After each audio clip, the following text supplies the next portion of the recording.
A big thank you to Squarespace for sponsoring this week's video. If you need a website or a domain, go to squarespace.com/James for 10% off your first purchase. Le cos forti non passano mai. Strong things will never happen. No, passano. Strong things will never pass. Okay. Just wanted to check I wasn't starting my video with some sort of hate speech. I think that's okay. Well, hello everybody, how's it going? And welcome to the beautiful island of Ortigia, which is in the town, or sort of connected to the town of, I don't really understand, the town of Syracuse, or Syracusa, maybe. Birthplace of Archimedes, apparently, and like all of Italy, home to the world's best arrangements of carbohydrates. It's probably a good thing that I'm only here for 48 hours, but yeah. Italy's basically the only country in the world where I don't mind eating alone. A, the food is that good, but B, the people watching is second to none. You get to just watch people talking with their hands like this. It's amazing. Oh, to be Italian. Anyway, waffling already. Let's go and do some photography.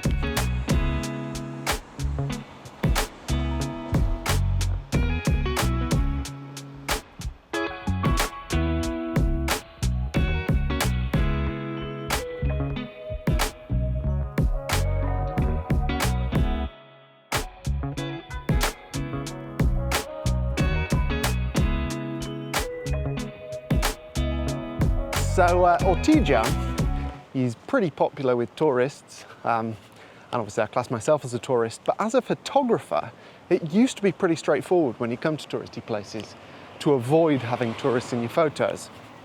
You just had to get up early and you could shoot to your heart's content without getting any socks and sandals in your shots until about 10 a.m. when they'd all finished breakfast and they start coming out. Nowadays though, that's not really an option, because all the tourists seem to be running in 2025. And if there's one thing that ruins charming photos more than modern cars in places like Italy, it's Lycra and polyester.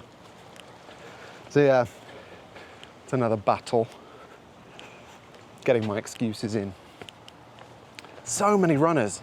It wasn't really my intention to be shooting exclusively letterbox crops on this trip, and indeed I'm not really.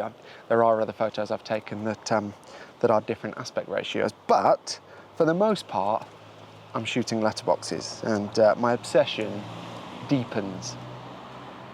Ever since I got this camera, basically I've absolutely loved shooting letterbox crops, and I think I just find it a really useful tool to be able to omit the entirety of subjects from a frame and have it look natural. And when you do leave out certain bits of a subject from a frame, I think you pique curiosity. And as I've said a lot on this channel, my goal, whether or not I achieve it or not is a different thing, but my goal with photography is to raise more questions than answers. And shooting letterbox crops, I find a really useful way of doing that, certainly for me. I don't know if it works on anyone else, but yeah. It creates photos that I'm curious about, even though I took them. I'm melting now. 10 to 9. That doesn't bode well. Just before I fully melt, I'll talk briefly about the practicality of shooting letterbox crops. So on this camera, this Fuji GFX 100S2, I have to look at the name on the side to remember what it's called, I shoot 65 by 24s. The camera lets me shoot 65 by 24. So what I do out in the field is try and get everything that I want included in my scene within that frame.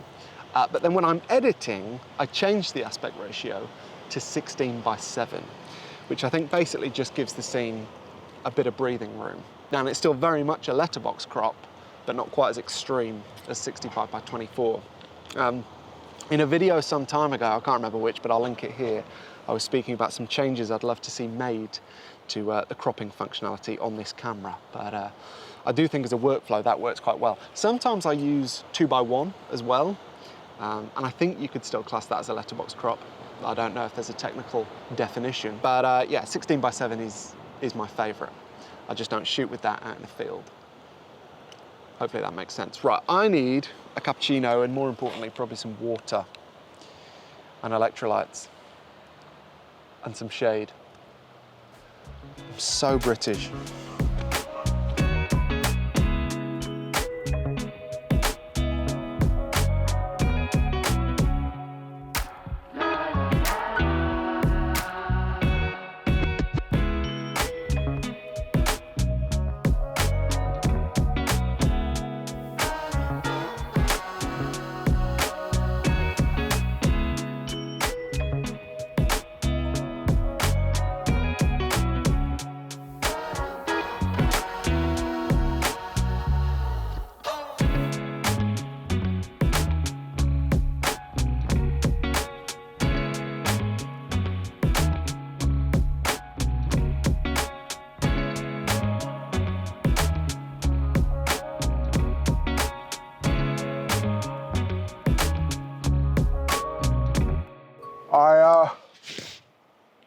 I like this camera, I really do, but battery life, it's nothing to write home about.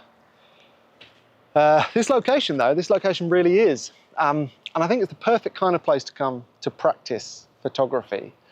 I mean, it helps that it's so photogenic, but that's not what I mean. I mean busy, small, walkable, because you'll end up taking thousands of photos. And it's a little bit like golf.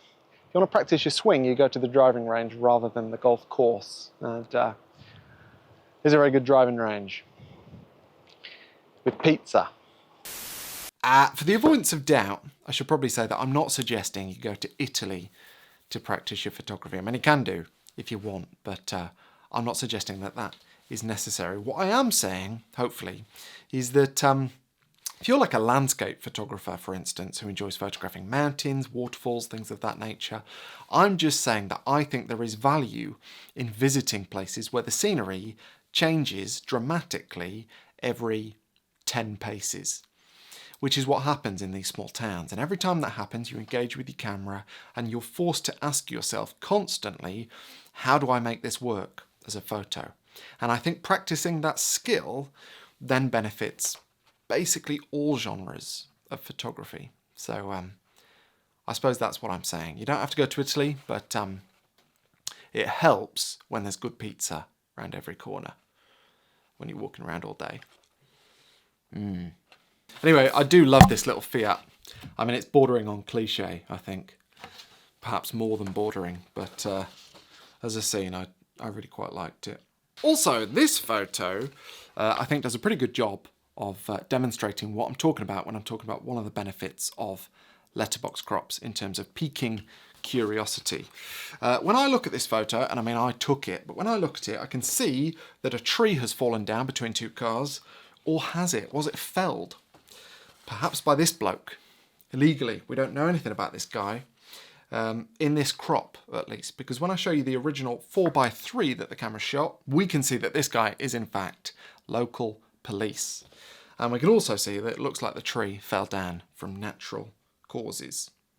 Was quite a windy day. But we don't get any of that when we just look at the letterbox crop. And I'm not suggesting that letterbox crops can always increase curiosity in a scene, but I have found over the past 6 months or so, when I've been shooting them, that they do it more than I thought they would before I started shooting letterbox crops, if that makes sense. So yeah, I have found it to be a useful tool in hiding some of the answers that you don't want the viewers of your photographs to see in order to increase curiosity.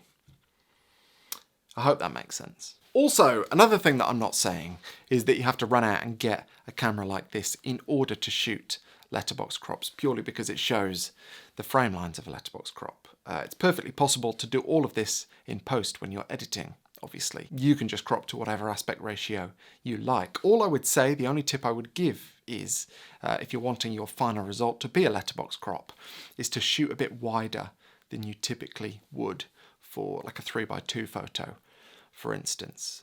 Shooting a bit wider is the way to go, I would say. And somebody a while ago in the comments when I was talking about letterbox crops in another video suggested getting a screen protector and then drawing frame lines on that for whatever aspect ratio you want to see. I thought that was quite a clever idea.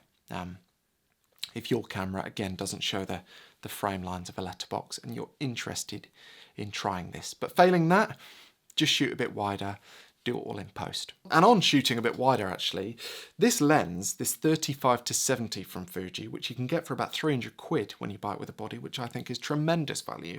I really love this lens. Not the fastest, I don't think the most well-built lens in the world, but it's sharp and it's compact and I really enjoy using it. But for the first time in literally years on this trip, I found that the wide end, which is 35, 28mm full frame equivalent, I found that to be, on a few occasions, not quite wide enough when I was shooting these letterboxes. It has been literally years since I've thought 28 wasn't wide enough for any photo. So that was interesting.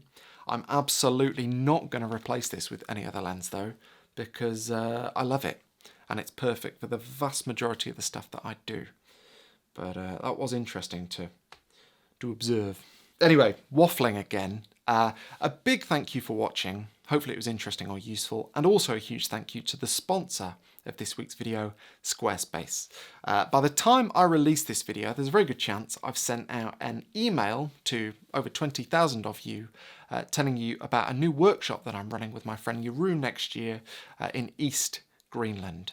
Therefore, there's a good chance it's already sold out, but you can sign up to my newsletter to hear about any future workshops. So my newsletter is powered by Squarespace, along with my website and my online store, where I sell my books, my prints, my presets, and my website is where I show my portfolio, which may include, eventually, a couple of images from this video. And whether you make a living from photography or it's just a hobby, I think there is so much benefit to having somewhere online that you control entirely where you can showcase your work. So not social media, basically. And I think Squarespace is a phenomenal platform to use for it. I've been using Squarespace for 7 or 8 years now. It's integral to my business. I love it. And if you would like to try Squarespace, you can do so for free by going to squarespace.com to start a free trial. And after that, if you'd like to make a purchase, just go to squarespace.com/James for 10% off your first purchase. So a big thank you to Squarespace for their continued support of this channel, and to you for your continued support of this channel. I really appreciate it. And I'll see you next time when I won't be in Italy. I'll be somewhere significantly colder and windier and wetter with less pizza. I'll see you then. Cheers.